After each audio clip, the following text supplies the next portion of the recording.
اعوذ باللہ من الشیطان الرجیم بسم اللہ الرحمن الرحیم۔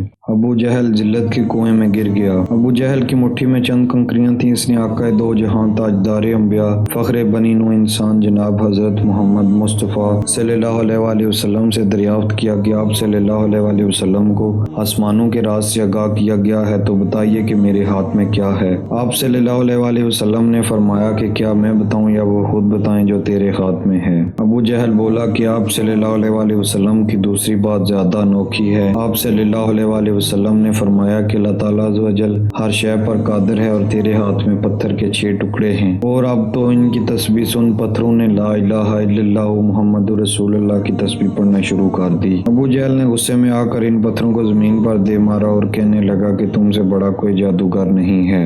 ابو جہل حضور نبی کریم صلی اللہ علیہ وآلہ وسلم سے حسد کی بنا پر جل گیا تھا، اور نبی کریم صلی اللہ علیہ وآلہ وسلم کے سامنے ذلت کے کنویں میں گر گیا تھا۔ اس نے یہ معجزہ دیکھا اور بے دینی میں مزید سخت ہو گیا، اور اس کی آنکھ خاک کو دیکھنے والا شیطان بن گئی۔ مقصود بیان: مولانا محمد جلال الدین رومی رحمۃ اللہ بیان کرتے ہیں کہ ابو جہل جیسا بدبخت کوئی نہیں ہے کہ جس نے حضور نبی کریم صلی اللہ علیہ وآلہ وسلم کے اس معجزے کو دیکھ کر بھی ان کی نبوت کا انکار کیا اور اپنے کفر پر بازید رہا۔ اس کے اس کفر اور حسد نے اسے جہنم اور ذلت کی گہرائیوں میں گرا دیا، اور وہ ہمیشہ ہمیشہ کے لیے بارگاہ الہی میں رسوا ہوا۔